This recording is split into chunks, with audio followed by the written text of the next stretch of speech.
주님의 이름으로 여러분을 환영하고 축복합니다. 오늘 또 우리 청소년부에서 처음으로 대표 기도를 했어요. 그냥 두렵고 떨리는 마음으로 바들바들 떨면서 아주 애썼습니다. 네, 그 언니가 테이블을 잘 끊었으니까 그 이후로는 이제 동생들도 함께 예배를 섬기는 일 가운데 같이 나왔으면 좋겠습니다. 말씀 함께 보도록 하겠습니다. 누가복음 17장 11절에서 19절입니다. 누가복음 17장 11절에서 19절입니다. 네, 성경책 가지고 오신 분들은 성경책을 찾으시고 성경책을 가지고 오면 좋겠어요. 성경책을 가지고 오시고 함께 읽도록 하겠습니다. 시작! 예수께서 예루살렘으로 가실 때에 사마리아와 갈릴리 사이로 지나가시다가 한 마을에 들어가시니 나병 환자 10명이 예수를 만나 멀리 서서 소리를 높여 이르되 예수 선생님이여 우리를 불쌍히 여기소서 하거늘 보시고 이르시되 가서 제사장들에게 너희 몸을 보이라 하셨더니 그들이 가다가 깨끗함을 받은지라. 그 중에 한 사람이 자기가 나은 것을 보고 큰 소리로 하나님께 영광을 돌리며 돌아와 예수의 발 아래 엎드려 감사하니 그는 사마리아 사람이라. 예수께서 대답하여 이르시되 10사람이 다 깨끗함을 받지 아니하였느냐? 그 9은 어디 있느냐? 이 이방인 외에는 하나님께 영광을 돌리러 돌아온 자가 없느냐 하시고 그에게 이르시되 일어나 가라 내 믿음이 너를 구원하였느니라 하시더라. 아멘. 자, 11절 말씀이 이렇게 시작하죠. 예수께서 예루살렘으로 가실 때예요. 예수님께서 예루살렘으로 가시는 이유는 하나입니다. 뭘까요? 십자가를 지기 위해서. 이제 예수님은 자신이 이 땅에 오신 가장 중요한 목표를 향해 가시는데요. 근데 갑자기 행로를 이탈해서 한 마을로 들어갔습니다. 여러분, 성경을 보면은 예수님의 행동이나 말씀이 누구나 다 예측할 수 있는 방향으로 흘러가기보다는 그렇지 않을 때가 더 많다는 거 혹시 아십니까? 성경을 이렇게 복음서를 마태복음, 마가복음, 누가복음, 요한복음을 이렇게 읽어보면 거기에 주로 예수님께서 하시는 일들과 말씀이 나오는데요. 그걸 읽어보면은 예수님이 하시는 행동이나 말들이 사람들이 일반적으로 예측 가능하기보다는 예측하기 어려운 상당히 당황스러운 방향으로 흘러갈 때가 많이 있습니다. 오늘 본문 역시 보편적으로 생각할 수 있는 것과는 다르게 흘러가는데요. 여러분이 이 사건 속에 있다고 가정을 하고 말씀을 듣고 생각해 볼 수 있기를 바랍니다. 11절, 12절 말씀인데요. 예수께서 예루살렘으로 가실 때에 사마리아와 갈릴리 사이로 지나가시다가 한 마을에 들어갔습니다. 여러분, 이 한 마을은요, 어떤 마을이냐면 사마리아와 갈릴리 경계에 있는 마을이라는 거예요. 경계선에 있는 마을. 어떤 마을이겠어요? 사마리아도 아닌 것이, 갈릴리도 아닌 것이 되게 애매한 상태에 있는 마을이에요. 그래서 사마리아 사람들에게도 갈릴리 사람들에게도 좀 소외되어져 있는 그런 한 마을에 예수님께서 들어갔습니다. 그래서 그런지 그곳에서 아주 특별한 무리가 예수님을 기다리고 있었습니다. 어떤 무리입니까? 12절에 보면 누가 예수님을 기다리고 있죠? 나병 환자 10명이. 나병이 어떤 병인지 아세요? 여러분, 한센병이라고 들어봤어요? 과거에는 문둥병이라고 했어요. 문둥병은 다 아시죠? 제가 여러분의 지식의 지경을 몰라서 문둥병이라고 했었는데 어떤 병이냐면 살이 썩어 들어가는 병이에요. 살이 썩어 들어가요. 코 속에서 뭐가 생기기 시작하면서, 그리고 살이 패이기도 하고요. 살이 무너져 내리는 병이에요. 뭐가 나기 시작했는데 갑자기 코가 무너져 내리고 손가락이 잘라서 떨어지고, 여러분 아주 무서운 병입니다. 게다가 이 한센병은요, 나병은 전염성이 상당히 강해서 당시 사람들은 나병 환자를 육체적으로나 영적으로 하나님께 버림받고 저주받은 사람, 그래서 아주 불결한 사람으로 취급을 했어요. 그래서 나병 환자는요, 사람들로부터 2m 이상 떨어져 있어야 했어요. 이게 규칙이에요. 2m 이상 떨어져 있어야 했고, 나병에 걸린 사람은 정상인들과 함께 살 수가 없었어요. 아무리 가족을 사랑하지만 가족들과도 함께 살 수가 없었어요. 그래서 성 밖으로 쫓겨나서 나병 환자들끼리 모여 살아야 했습니다. 만약에 혹시라도 이들이 정말 특별하고 중요한 일이 있어서 일반 사람들이 살고 있는 마을에 들어오게 되면 어떻게 들어와야 되냐면 자기 스스로 자기 옷을 막 찢어야 돼요. 막 이게 여러분이 있는 곳에 나병 환자가 오면은 여러분이 보면 막 자기가 자기 옷을 막 찢어야 돼. 그리고 머리를 막 풀어 헤치고 입술을 가리고 스스로 이렇게 외쳐야 돼요. 나는 부정한 사람입니다. 나는 부정한 사람입니다. 여러분, 갑자기 어떤 사람이 막 옷을 뜯고 머리를 풀어헤치면서 나는 부정한 사람입니다라고 외치면 어떤 일이 일어날까요? 아무도 그에게 다가오지 않겠죠. 그렇게 해야 된다는 거예요. 자기 스스로를 부정한 사람이라고, 이상한 사람이라고 보여줘야 됩니다. 그럼 이들의 삶이 어땠을까요? 살아도 사는 게 아니겠죠. 우리 중일들 이 느낌 알아요? 살아도 사는 게 아니야. 평생에 이런 느낌 없이 살기를 바랍니다. 살아도 사는 게 아니야. 친구는 말할 것도 없고 가족과 격리돼서 아주 무섭고 더러운 세균 취급을 받으면서 사는 거예요. 나병 환자는 요즘 말로 하면은 정말 아주 더럽고 무서운 세균이에요. 상상이 돼서 더럽고 무서운 세균. 더러운 것도 끔찍한데 무섭기까지 해요. 만약 여러분이 이런 존재라면 여러분 어떨 것 같으세요? 사람들 혹여라도 이 나병 환자를 보면 더럽다고 욕하고 전염될까봐 두려워서 멀리 내쫓으려고 저주하며 돌을 던졌어요.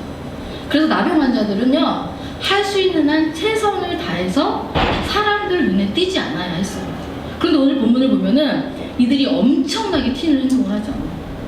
최대한 사람들에게 걸리지 말아야 되는 이 사람들이 엄청나게 튀는 행동을 하는데 이게 한 명이 아니라 단체 행동을 하는 거예요. 10명이 때를 지어요. 10명이 때를 지어서 예수님을 향해 큰 함성을 발사합니다. 12절 13절 볼까요? 한 마을에 들어가시니 나병 환자 10명이 예수를 만나 멀리 서서 소리를 높여 이르되 예수 선생님이여 우리를 불쌍히 여기소서. 여러분, 이 주 구절에 나타난 이 10명의 나병 환자들의 각오가 보입니까? 일사각오예요. 지금 죽게 아니면 까무러치기. 두 가지지만 한 가지의 각오를 하고 있어요. 무엇입니까? 죽을까봐 두렵고 살고 싶어서 미칠 것 같은 마음이에요. 죽을 만큼 살고 싶은 마음으로 죽음을 각오하고 예수님께 나옵니다. 여러분, 예수님이 이 마을에 오신다는 소식을 이 사람들은 미리 알았을까요? 몰랐을까요? 미리 알았어요. 그래서 10명이 조를 이루어서 지금 예수님을 기다리고 있었던 거예요. 죽은 자도 살리신 예수님이 이 마을에 오셨다는 소식을 듣고 당장 달려가서 예수님을 만나고 싶었지만 예수님을 따르는 사람들에게 돌에 맞아 죽을까봐 두려워서 이들은 예수님께 가까이 가지는 못합니다. 왜냐면 이 사람들이 나타나는 순간 사람들은 돌을 들고 던져요. 이 사람들에게 더럽고 무서운 세균들은 떠나라. 그러면 맞아 죽어도 아무도 그 죄값을 치르지 않을 만큼 그런 존재들이었어요. 그런 하찮은 존재들이었어요. 그래서 예수님께 당장 달려가고 싶지만 예수님을 따르는 무리들에게 돌에 맞아 죽을까봐 두려워서 이들은 예수님께 가까이 가지 못합니다. 하지만 낫고 싶잖아요. 누구보다 살고 싶잖아요. 미치게 살고 싶으니까 죽을 각오를 하고 멀리 서서 모든 힘을 모아 떼창으로 예수님을 향해 외치는 겁니다. 예수 선생님 이렇게 외치는 거예요. 여러분 혹시 단 한 번의 기회를 얻었거나 놓친 적이 있으세요? 이쪽을 보고 얘기해야 돼. 단 한 번의 기회를 얻었거나 그 단 한 번의 기회를 놓친 적이 있으십니까? 지금까지 살면서 다시는 안 올 것 같은 그런 기회. 이 한 번의 기회로 내가 가장 원하는 것을 얻을 수도 있고 놓칠 수도 있다면 여러분 어떻게 하시겠습니까? 꼭 이런 일이 아니더라도 절체절명의 위기가 여러분에게 닥쳤다면 여러분 어떻게 하시겠어요? 제가 전에 대학생들을 데리고 태국 선교를 갔었는데 저희 팀장이 기골이 장대 189에 아주 체격이 좋은 형제였어요. 그런데 문제가 뭐냐면 고질병이 하나 있는 거야. 고질병. 그래서 어느 날 갑자기 픽 쓰러지는 거예요. 자기도 몰라 자기가 쓰러지는지 안 쓰러지는지. 그러면 그 사람을 옮길 수가 없어. 너무 체격이 크니까.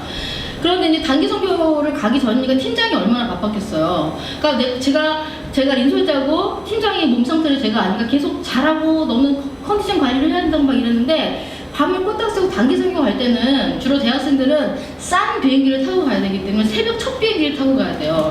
그러면 공항에 4시에는 출발을 해야 되는 거예요, 새벽에. 그래서 다 같이 모여서 교회에서 자는데 팀장이니까 마음도 불안하고 챙길 것도 많으니까 꼬딱 새고 공항에 간 거예요. 그리고 비행기를 탔어요. 그리고 태국 방콕 공항에 내렸어요. 방콕 공항에 내려가서 짐을 찾았어요. 그때만 해도 지금처럼 이렇게 막 세련되게 우리가 선별할 때가 아니어가지고 열 몇 명이 태국을 가는데 자기 가방 하나씩 짐 박스가 한 20개씩 됐었어요. 그 기골이 장대한 팀장이 할 일이 얼마나 많았겠어요. 저는 이렇게 조그만데 그 친구가 그걸 다 챙겨야 되는데 갑자기 짐 찾는 데서 팍 쓰러진 거예요.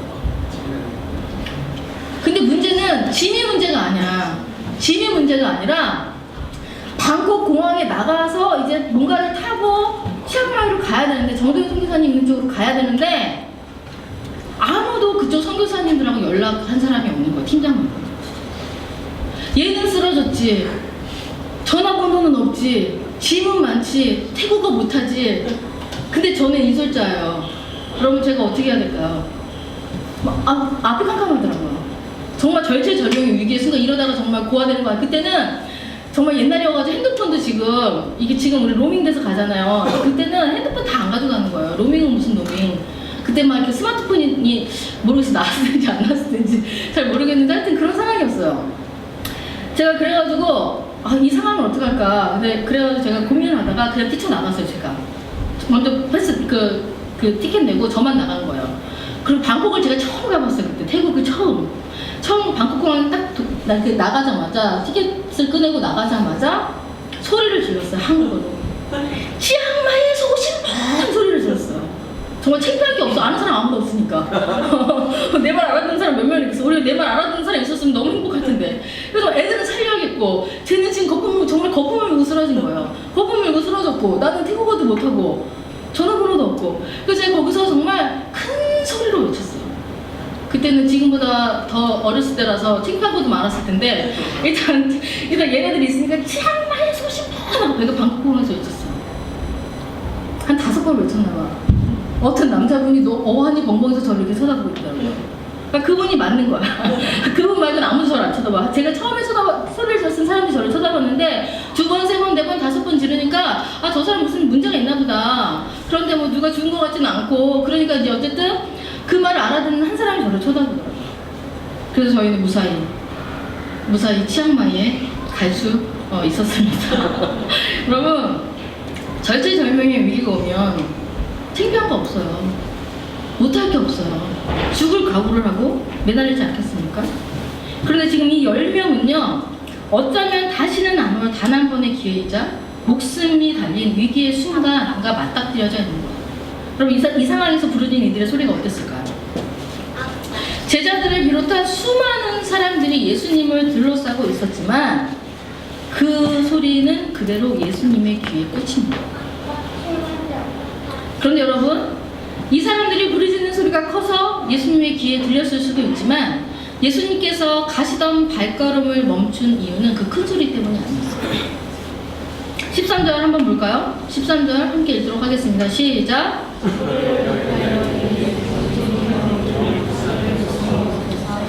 자, 이들이 예수님을 어떻게 부릅니까? 어떻게 부르죠? 제 얘기를 잘 들으셔야 돼요. 이들이 예수님을 어떻게 부르나요? 뭐라고 부르나요? 예수 선생님. 자, 영어 성경을 가지신 분들 한번 보십시오. 영어 성경을 가지신 분들 한번 보세요. 선생님이라고 부르고 있지. 예수 선생님. 자, 이 선생님이라는 단어가 무엇으로 표기되어 있습니까? 영어 성경에? 티처일까요? 쌤이라고요? 쌤인가요? 쌤?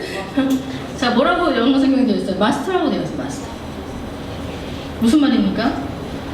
이들이 예수 선생님이요 이렇게 불러요. 그래서 우리 한국말로 선생님 되게 거리감이 느껴지잖아요. 그런데 영어 성경으로 보면 이게 우리가 생각하는 그 티처가 아니라는 거야. 지식을 가르치는 교사로서의 선생님이요 라고 부르는 것이 아니라 마스터라고 부르었어요. 뭐죠? 주인이라는 거예요. 주인. 예수 선생님이요, 나의 주인이요, 이렇게 부르거든요. 이 고백이 의미하는 것이 무엇입니까? 예수님은 나의 주님이십니다. 예수님은 내 인생을 책임지실 분입니다. 내 인생을 책임지실 분은 오직 예수님 뿐입니다.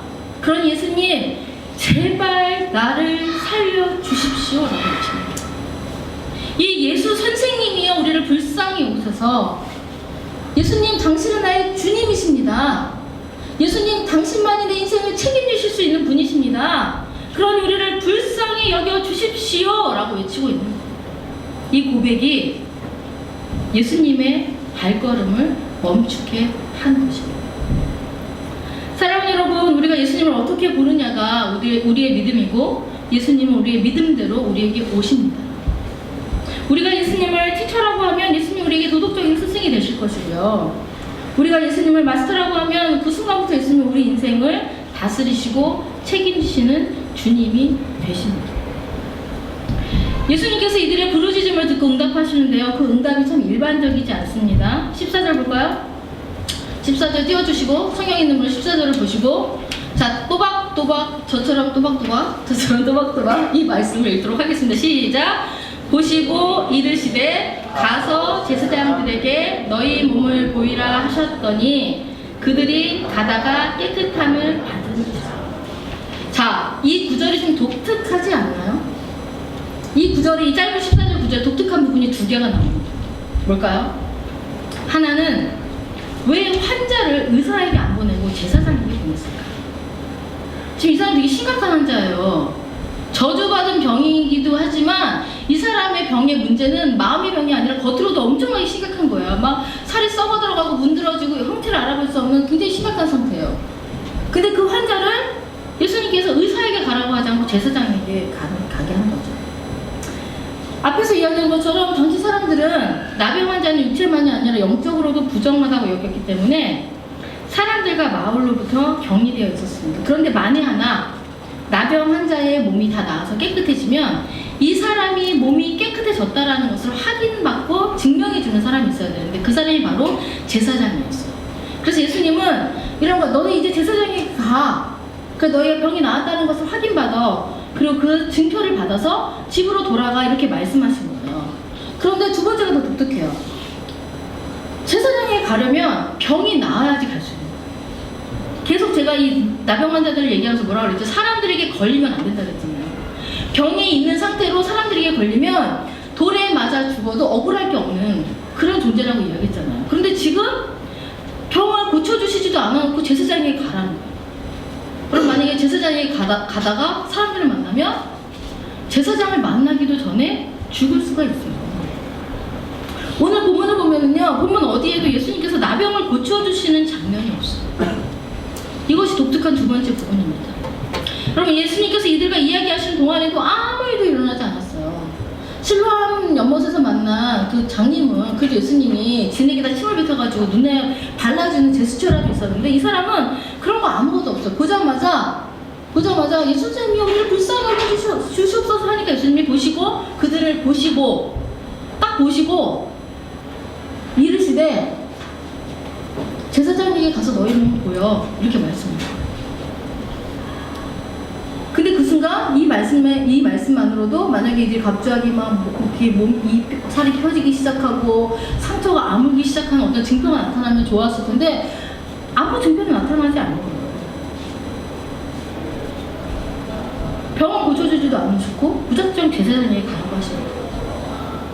그런데 정말 놀라운 것은 이 10명이 모두 예수님 말씀에 순종하여 아직 병이 있는 그대로 제사장에게 간다는 것입니다. 병이 나을 어떤 조짐도 보지 못했는데 이를테면 알약을 하나씩 주시면서 자, 이걸 먹으면서 제사장에게 가거라. 그러면 이 사람들이 느낄 거 아니에요. 추측할 수 있죠. 아, 이 알약을 먹으면 제사장에게 가는 동안 병이 나을 수 있구나. 뭔가 이런 추측을 할 텐데 그런 것도 없어요.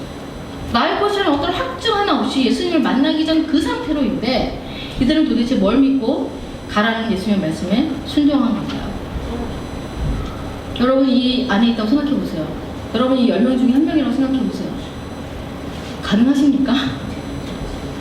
수없이 돌에 맞아 죽을 뻔한 위기를 넘겼을 텐데 가족들이 보고 싶어서 몰래 갔다가 돌에 맞아서 어쩌면 정말 여기가 깨졌을 수도 있는데 여러분, 이게 가능한 일일까요? 도대체 뭘 믿고 가라는 예수님의 말씀에 순종한 걸까요? 사실 예수님은요, 이들을 만났을 때 바로 치료할 수 있었어요. 그러나 그렇게 하지 않으시고 나병이 있는 상태로 제사장에게 가라고 하셨습니다. 가다가 사람들의 눈에 띄면 돌에 맞아 죽을 텐데 왜 이렇게 무모하고 위험한 일을 하라고 하신 걸까요, 여러분? 예수님께서 그 자리에서 고쳐주시는 것과 말씀에 순종하여 가다가 치료를 받는 것은요, 이들의 삶이 엄청난 차이를 일으킵니다. 여러분 생각해 봅시다. 만일 이들이 예수님을 만난 자리에서 나병이 나왔다면 어떻게 됐을까요? 어떻게 됐을까요? 뭘 어떻게 됐겠어요? 너무 기뻤겠죠. 너무 기뻤을 거예요. 감격스럽고 막 그 자리에서 바로 예수님께 감사하다고 인사했고, 주변 사람들도 막 환호하고 기적이 일어났다고 외쳤겠죠. 왜냐하면 지금 예수님을 따르는 무리들이 있는 가운데서 이들이 예수님을 만났기 때문에, 이들이 그 자리에서 바로 이 나병이 나왔다면 정말 수많은 사람들이 환호했을 거예요. 그러나 그 순간이 지나고 나면 가끔 그날을 기억하며 내가 옛날에 이런 일이 있었지라고 이야기할지는 몰라도, 고난이 올 때마다 이들은 그 화끈한 기적만 찾을 가능성이 큽니다. 하지만 돌에 맞아 죽을 수도 있는 이 절체절명의 위험을 감수하면서 말씀을 믿고 가다가 치료를 받는 것은 다릅니다. 아무것도 달라진 건 없지만 그럼에도 불구하고 말씀을 믿고 순종하여 갈 때 가면서 병이 낫는 경험을 한 사람은요, 사는 동안 또 어떤 어려운 일을 만나더라도 말씀을 의지하고 말씀하시는 주님을 신뢰하고 살아갈 수가 있습니다. 믿으십니까? 예수님께서 이들에게 이런 무모한 도전을 하게 하신 이유는 단지 병을 치료하는 것만이 아니라 이 세상을 살아갈 능력을 가르쳐 주기 위해서였습니다. 여러분, 현재의 고민 있으십니까? 현재의 고난 있으시죠? 그 고난이 해결되면 계속 쭉 행복할까요? 자, 우리 이제 1학년들은 학교가면 행복할 거예요. 1학년 때는 수행도 없고 중1들 뭐 시험도 없고, 정말 제가 중1들을 만날 때마다 그렇게 행복한 학생들은 태어나 처음 봐요. 그런데 중2 겨울이 되면서부터 애들이 막 근심과 염려에 쌓이면서 중2가 되면 막 죽으려고 하더라고요. 고3도 있는데. 고3도 있는데. 여러분, 나병이 나오면 이들의 인생은 탄탄대로일까요? 병은 나았지만 사람들은 여전히 이들을 받아들이지 못할 것입니다.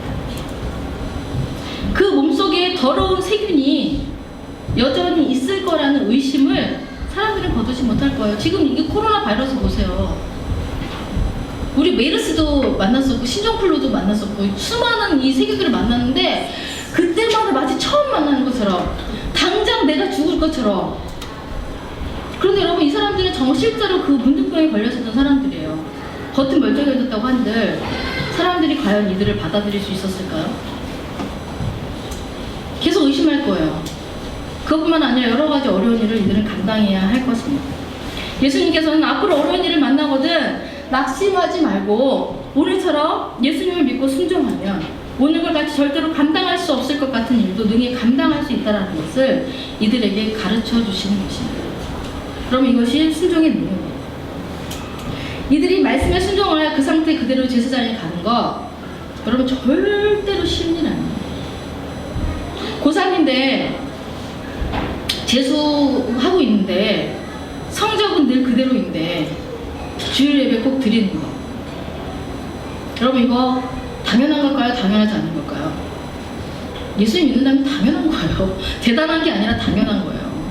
우리가 예수님 믿는데 고3이라고 교회 안 나오는 거, 그게 안 당연한 거예요. 재수생이라고 교회 안 다니는 거, 그게 안 당연한 거예요. 우리가 그리스도인이라면 주일을 지키고 예배하는 거 당연한 일입니다. 하지만 쉬운 일은 아니에요. 절대 쉬운 일은 아니에요. 많은 사람들이 하나님이 나의 아버지가 되시고 나를 인도하시는 것을 믿는다고 하면서 나름대로 다 계산합니다. 기도하면서도 뭔가 눈에 보여야 움직이고 순종하려고 합니다. 보여도 안 하는 사람보다야 그래도 보이면 하는 사람이 좀 낫지만, 보이는 것을 보고 대충 어떻게 될지를 가늠하게 보고 순종하는 거, 여러분 좀 시시하지 않아요? 여러분 이왕 믿는 거, 저는 여러분들이 좀 예수님을 멋있게 믿었으면 좋겠어요. 요즘 많이 쓰는 말, 미쳤다 싶게. 와 미쳤다. 그렇게 예수님 믿으면 안 될까요? 눈에 보이는 건 없지만 하나님께서 나의 아버지가 되어주시고 주님이 나의 주인이시니 말씀에 의지하여 가능하면 더 젊을 때, 가능하면 한 살이라도 어릴 때 전적으로 순종하며 하나님께 기쁨을 드리면 안 될까요? 예수님께서는 늘 우리의 기도를 들으시고 우리의 기도에 응답하시는데 그 응답은 순종을 통해서 이루어집니다. 지금은 아무것도 보이지 않지만 그래도 의심하지 않고 말씀에 순종할 때 그 순간부터 하나님은 여러분의 기도에 응답하십니다. 여러분 간절히 기도하는 게 있습니까? 그렇다면 기도하고 믿고 기다리세요. 그리고 하나님께서 여러분에게 말씀하시는 것들을 순종하세요. 10명의 나병 환자들은 몰랐지만 이미 예수님께서는 이들에게 가라고 말씀하시는 순간부터 치료하고 계셨던 거예요. 그리고 이들이 예수님께 순종하는 과정을 통해서 그 회복이 일어난 것입니다. 순종하는 사람은 나의 때, 나의 계획, 나의 타이밍을 주장하지 않습니다. 순종하는 사람은 이미 하나님에 대해 하나님의 방법으로 하나님께서 가장 완벽하게 응답하실 것을 믿기 때문에 자기 것을 주장하지 않아요. 그럼 우리가 기도 응답에 대해서 헷갈리는 게 있는데, 응답은 기도한 것을 받는 게 아니라 기도하고 믿는 것을 받는 거예요. 그래서 여러분이 하나님께 정말 간절히 구하는 것이 있다면 기도하고 믿고 기다리는 이 세 가지 과정이 다 필요합니다. 그런데 어떤 사람들은 그냥 기도하고 끝이야. 기도하고 끝이야. 그 시간, 기도의 시간을 내가 정해요. 내가 하나님께 드리는 것도 없어. 예배도 드리다가 말다가 하는데 예배는 안 드리는데 주중에 하나님 저 꼭 이거 돼야 돼요. 이러면 여러분 이게 무슨 몇 장이에요? 무슨 몇 장이에요? 뭐 하나님이 무슨 마술램프도 알라딘의 마술램프도 다 3번인가 5번밖에 안 나오잖아요. 근데 일평생을 그렇게 살면 하나님 그냥 응답하실까요? 왜 응답해야 되죠?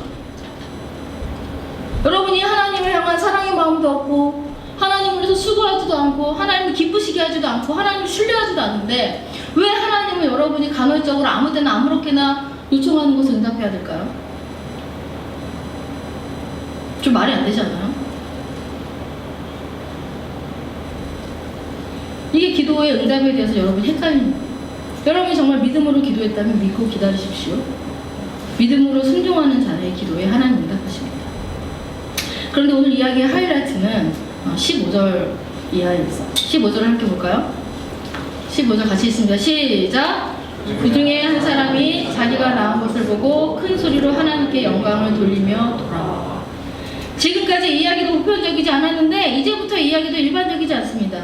세상 어디에도 없었던 기적이 10사람에게 일어났는데 오직 한 사람만 돌아와 하나님께 영광을 돌립니다. 그럼 9은 예수님께 감사한 마음이 없었을까요?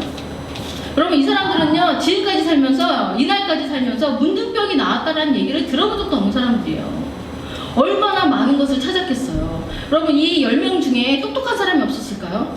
상당히 똑똑한 사람이 있었을 가능성도 있지 않을까요? 그러면 그 똑똑한 사람은 계속 찾아봤을 거예요. 어떻게 하면 이 병이 나을 수 있을까? 그런데 어떤 기록에도 지금까지 문둥병자가 나병이 나았다는 얘기가 없는 거예요. 그런데 그 놀랍고 이상한 기적을 자기가 경험한 거예요. 그런데 어떻게 10명 중에 한 명만 예수님을 찾아올 수가 있을까요? 그 9은 예수님께 감사한 마음이 없었을까요? 이들도 누구보다 예수님께 감사했을 것입니다. 하지만 이들에게는 예수님께 감사하는 것보다 더 급한 일이 있었던 거예요. 그래서 감사를 잠깐 미뤄두고 어쩌면 이들은 이렇게 생각했을 수도 있어요.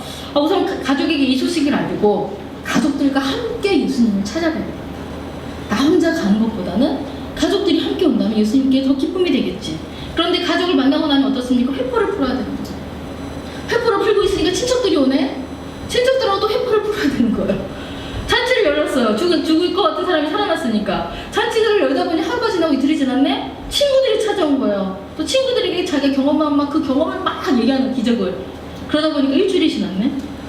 어쩌면 이렇게 됐을 수도 있어요. 그래서 예수님께 감사해야 될 타이밍을 미뤄뒀을 수도 있어요. 그런데 여러분, 예수님께 감사하는 것을 탈필 미룬 결과 이들의 인생에서 가장 중요한 것을 얻지 못하게 됩니다. 여러분 인생은 타이밍이라고 얘기하잖아요. 그런데 이 타이밍을 자꾸 자기 타이밍에 맞추다 보면 어떻게 되는 줄 아세요? 관계도 틀어지고 내 타이밍에 맞춰서 미루다 보면 시험도 망치고 내 타이밍에 미루다 보면 일도 뒤죽박죽이 될 때가 있어요. 미루다가 놓치고 미루다가 꼬이고 미루다가 망치고 타이밍은 딱 들어맞아야 타이밍이 가는 것인데 이 타이밍을 우리가 적절하게 맞추지 못하는 거죠. 그런데 이 9은 자기 감정, 자기 욕구, 자기 스케줄에 타이밍을 맞추다가 가장 중요한 것을 놓칩니다. 하지만 그때 한 사람이 가던 길을 멈추고 예수님께 오죠. 15절, 16절입니다.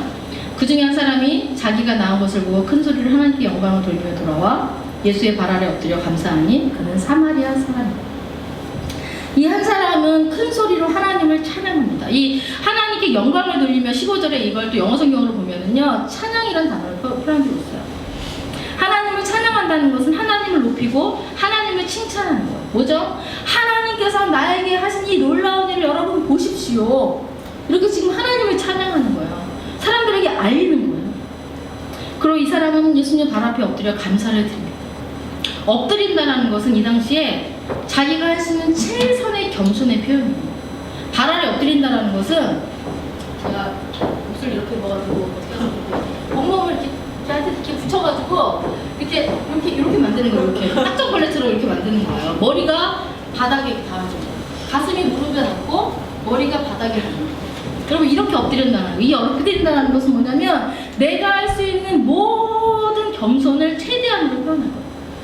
왜 이렇게 했을까요? 이 사람은 자기의 병이 나은 것은 100% 하나님께서 하신 일이라기 때문에 그 기쁨과 감격이 충만해서 감사를 표현하지 않고는 돌아갈 수가 없었던 거예요.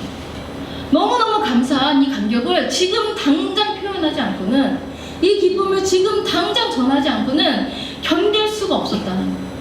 왜죠? 하나님께서 하신 일이니까. 이 사람이라고 가족을 만나고 싶지 않았을까요? 이 사람이라고 하고 싶은 일이 없었을까요? 밤마다 생각했을까요? 하루 종일 생각했을까요? 내가 이 병만 나와봐. 이것도 하고 저것도 하고 저것도 하고 이것도 하고 저것도 하고 저것도 하고.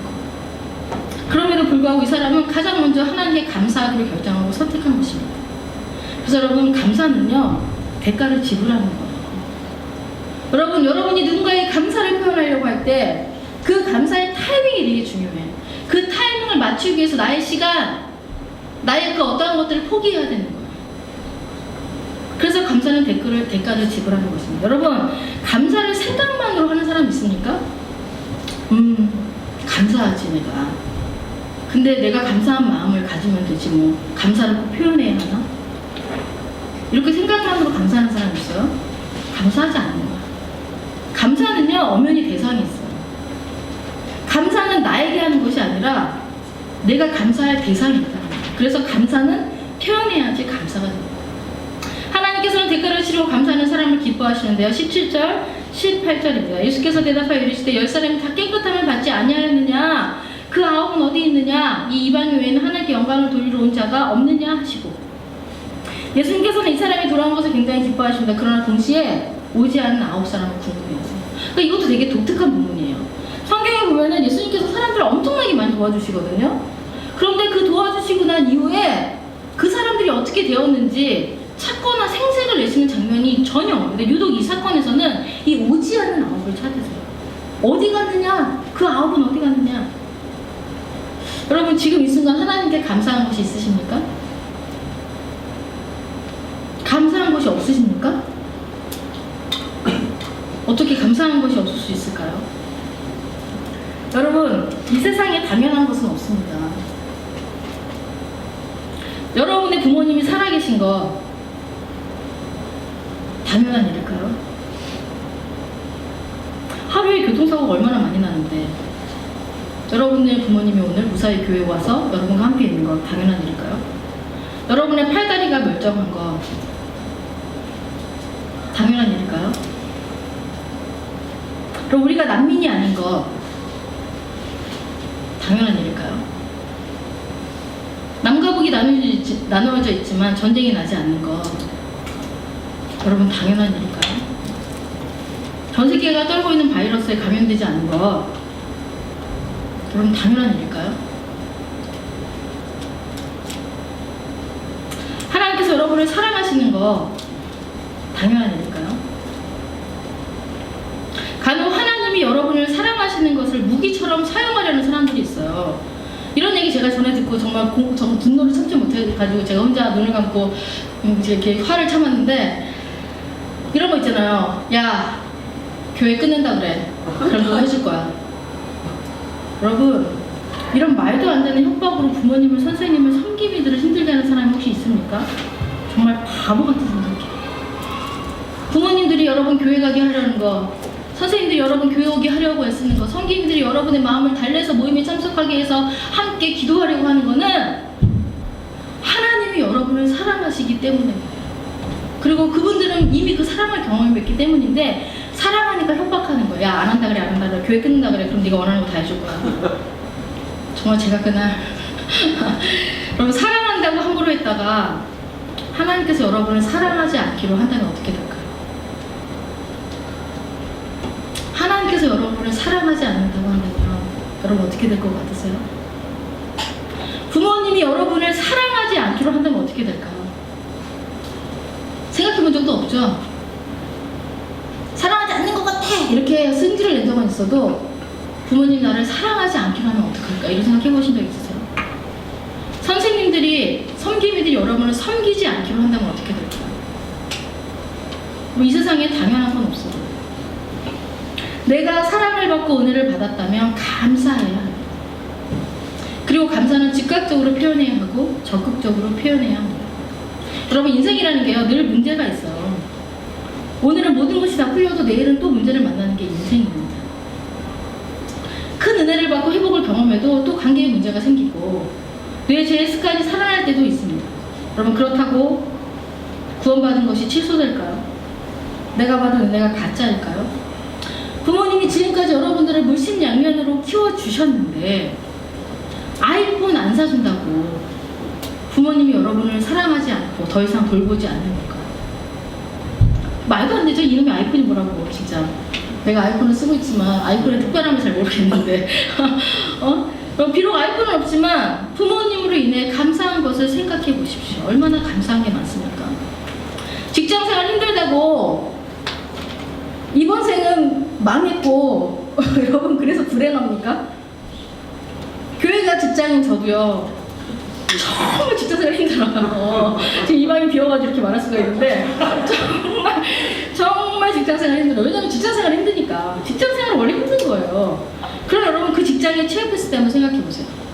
임용고시에 붙었을 때, 공무원 시험에 붙었을 때, 그 회사에 입사했을 때 그러면 얼마나 기뻐하고 감사했습니까? 얼마나 기뻐하고 감사했어요. 부족한 거, 불편한 것만 보면 감사하기 참 힘들어요. 문제만 보는 사람은요 아무리 큰 은혜를 받아도 하나님께 감사하지 못합니다. 자기 생각과 계획에 몰두하는 사람은요 감사의 타이밍을 놓칩니다. 예수님께서는 감사하기 위해 가던 길을 돌아서 다시 온 한 사람에게 육체의 질병이 나은 것보다 더 큰 선물을 주십니다. 19절 말씀을 함께 읽겠습니다. 19절입니다. 시작. 그에게 이르시되 일어나 가라 내 믿음이 너를 구원하였느니라 하시더라. 아멘. 구원하였다는 말은 육체가 깨끗해졌을 뿐만 아니라 영원히 구원을 받았다는 말이에요. 나병으로 썩어가던 몸이 깨끗해졌다고 한들 여러분 이 사람이 얼마나 더 살겠어요? 살아봐야 몇십 년 살면 그 육체는 늙고 결국엔 죽습니다. 그러나 영원히 구원받았다는 것은 차원이 다른 축복이에요. 영원히 구원을 받은 사람은 하나님 나라에서 영원히 하나님과 함께 거할 것입니다. 안타까운 것은 이 선물이, 이 구원의 선물이 10명 중에서 이 한 명에게만 주어졌다는 거예요. 그럼 예수님께서 오지 않은 9을 찾으신 이유는 섭섭해서가 아니라 그들이 구원받지 못할 것을 안타깝게 여기셨기 때문이라는 거예요. 여러분이 예배에 오지 않으면 선생님들이 섭섭할까요? 섭섭하죠. 제가 섭섭할까요? 엄청 섭섭하죠. 그러나 상처받진 않아요. 하지만 안타까워서 계속적으로 여러분을 예배에 오게 하는 거예요.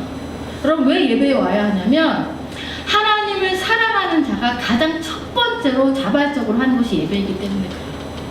내가 하나님을 얼마나 사랑하는가 예배를 보면 알 수 있어요.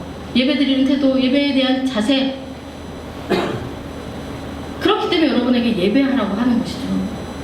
여러분 우리가 이 세상을 살면서 모든 것을 다 얻어도 구원받지 못하면 그 모든 것은 아무 의미가 없습니다. 그렇다면 이쯤에서 질문이 하나 생깁니다. 믿음으로 순종하고 간 것도 대단한데 그 믿음으로 충분하다고 하시면 안 되나? 꼭 감사를 감사해야 되나? 하긴 우리 뭐 눈빛만 보면 아는데 전사에 꼭 감사하다고 해야 돼요? 네, 꼭 감사하다고 해야 합니다. 꼭 감사하다고 해야 합니다. 감사는 여러분의 믿음을 지키고 든든히 세우기 위해서 가장 중요한 요소입니다. 꼭 기억하십시오. 감사는 여러분의 믿음을 지키고 든든히 세우기 위해서 가장 중요한 요소입니다. 감사는요, 마음과 인정이 없이는 할 수 있는 것이 아닙니다. 내가 그 사람에게 감사하는 마음이 있고 그 사람을 감사의 대상으로 인정할 때 우리는 우리의 시간과 물질을 들여서 그 사람에게 감사를 표현하게 되어 있어요. 왜 10명 중에 1명만 가던 길을 멈추고 돌아왔을까요? 왜 10명 중에 1명만 가족을 기다리게 하는 뒷가를 치르고 무엇보다 먼저 예수님께 감사하기 위해 돌아왔을까요? 10명 모두 예수님께 감사했지만 9은 100% 예수님의 은혜로 치유받았다고 생각하지 않았던 거예요. 9명은요, 병이 낫자마자 너무 기쁘긴 했지만, 그래서 예수님께 감사한 마음도 있었지만, 그러나 내가 그동안 고통받았던 그 시간, 내가 예수님을 만나기 위해서 얼마나 애썼는지 거기에 집중하게 된 거예요. 내가 그래도 예수님 만나려고 목숨까지 걸었잖아. 내가 이 정도 수고했으면 이 정도 보상을 받을 수 있는 거 아니야? 그냥 보상의 마음이 생긴 거예요. 우리도 이런 마음 될 때가 있지 않습니까? 나를 구원하신 하나님께 감사해서 무엇이든지 주를 위해서 하고 싶어서 주를 위해서 뭔가 시작했는데 시간이 가면서 내가 한 수고를 세워볼 때가 있어요. 그래서 이런 마음에서 이렇게까지 할 필요가 있을까? 이 정도면 할 만큼 하지 않았을까? 이런 생각이 들 때 지금 9명이 그랬던 거예요. 내가 그동안 고통받았잖아. 내가 그동안 애썼잖아. 내가 그동안 수고했잖아. 이 마음이 어떤 마음인지 아세요? 처음에는 주님을 주님이라고 불렀지만 이제 이들 안에 생각이 바뀐 거예요. 예수님이 더 이상 나의 마스터가 아니었던 거예요. 그러나 이 한 사람은 다릅니다. 그는 오직 주님이 자기를 치료하셨다는 것을 인정했기에 모든 것을 제쳐두고 예수님께 와서 그 발 앞에 엎드립니다. 그리고 그는 적극적으로, 즉각적으로 그 감사의 마음을 표현합니다. 그리고 그것이 이 사람의 믿음을 더욱더 확고하게 한 것입니다. 예수님이 나의 주님이시고 내가 주님의 인도하심 속에 있다는 확증이 더 진하고 깊게 우리 안에 새겨지는 것이 바로 감사입니다. 사랑 여러분, 감사는 작은 믿음에서 큰 믿음으로 가는 통로입니다. 감사가 표현될 때 하나님께서 영광 받으시고 기뻐하실 뿐만 아니라 주변 사람들에게도 구원의 은혜를 흘러갑니다. 제가 이렇게 올해 유치부를 같이 하고 있는데요. 너무너무 힘들어요. 유치부가 끝나고 나면 삭신이 쓰셔요. 왜냐면 애들이 너무 사랑스러워가지고 우리가 온 힘을 다하는 거예요. 온 힘을 다하고 나니까 목이 쉬더라고요. 오래 살면 유치부도 하고 3부 설교도 할 때는 막 집에 가면 이제 이 시간이 끝나면 거의 뭐 이렇게 거기 뻗기 직전인데, 근데 여러분 선생님들이 굉장히, 유치부 선생님들이 굉장히 아이들을 사랑해요. 왠지 아세요? 아이들이 편해. 막 와서 안기고 그 선생님 엄마한테 엄마 내일 교회 가는 날이야? 엄마 내일 교회 가는 날이야? 내일 빨리 왔으면 좋겠어. 애들이 지금 그런다는 거예요. 그러니까 선생님들이 그 얘기 들을 때마다 몸이 부서져라고 기뻐하고 있는 거예요. 그러면 감사는 표현해야 돼요. 감사는 표현해야 돼요. 감사가 표현될 때 하나님께서 영광을 받으시고 기뻐하실 뿐 아니라 주변 사람들에게도 구원의 은혜가 흘러갑니다. 사랑하는 여러분, 예수님을 여러분의 주님으로 인정하고 믿는다면 그분께 여러분을 맡기고 순종하고 감사하시기를 축복합니다. 지금은 뭐가 뭔지 알 수 없어도 믿고 의지하고 순종하면 주께서 쉬지 않고 여러분을 인도하시고 여러분을 향한 놀라운 일을 이루어가십니다. 그리고 그 종착점은 영광스러운 구원의 기쁨입니다. 예수님은요, 우리의 생각과 계획과 지혜와 능력을 넘어서는 분이십니다. 그리고 예수님은 누구도 예측할 수 없는 일을 행하시는 거예요. 여러분, 예수님 되게 상상력이 뛰어나신 분이시고 되게 독특하신 분이시고 호기심이 많은 분이세요. 그런 예수님을 여러분의 생각과 계획에 가두지 말고 그분이 나보다 훨씬 뛰어난 분임을 인정하시고 그런 분이 여러분을 택하셨으면 감사했으면 좋겠어요. 그리고 그냥 이끄시는 대로 순종하시기를 축복합니다. 여러분, 저는 여러분이 이렇게 살았으면 좋겠어요. 이왕 믿는 거 좀 멋있게 감사하면서 살 수 있기를 바랍니다. 간지나게 예수님 믿을 수 있었으면 좋겠습니다. 아멘. 함께 찬양합시다. 저도 앞으로 좀 주시면 감사합니다.